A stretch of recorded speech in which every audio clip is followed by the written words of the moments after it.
මීට වසර 300කට එහා අතීතයේ දකුණු ලකේ රැහුණු පුරවරයේ මාතර සිට සතපොම් 40ක් පමණ රට ඇතුළට වන්නට පිහිටි සුන්දර කටුවන ගම්මානයට මම ඔබව රැගෙන යනවා.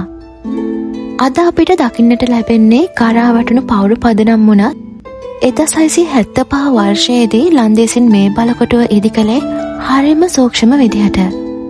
මේක සාමාන්‍ය ලන්දේසි බලකොටුවක් නෙවෙයි. මේක ලන්දේසීන්ගේ ආරක්ෂක සීමාව. කඳුකරයේ උඩරට රාජධානියටත් පහතරට ලන්දේසි පාලනයටත් වෙන් කෙරුණු මායිම් මුණුපොළ තමයි මෙම කටුවන බලකොටුව. එදා මේ බලකොටුව ඇතුලේ කොයි වගේ කලබලයක් තියෙන්නේ නැතිද? මොර කුළුණු හතරේ අවදානයෙන් ඉන්න සෙබළුන්. බලකොටු පවුර උඩින් ඈත කඳුකරේ දෙස බලා ඉන්න ලන්දේසි අණ දෙන නිලධාරීන්.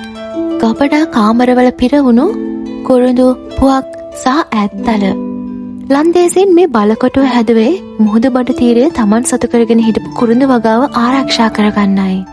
උඩරට සිංහල සේනාවෙන් එල්ලවන ප්‍රහාර වළක්ව ගන්නයි. නමුත් 1761 වර්ෂයේදී මේ නිහඬ බව බිඳී ගියා.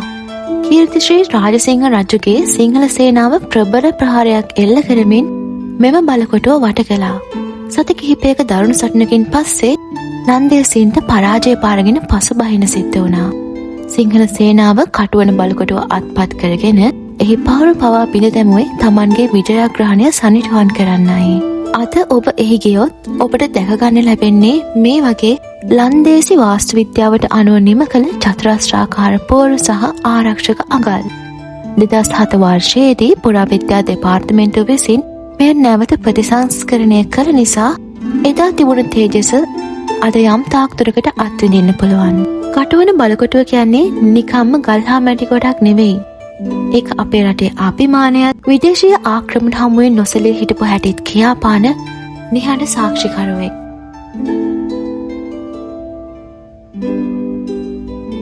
කටුවන ටවුන් එකට ආවම මට දකින්නට ලැබුණු සුවිශේෂී දෙයක් තමයි සාපේක්ෂව මෙම නගරය හරිම පිරිසිදුයි.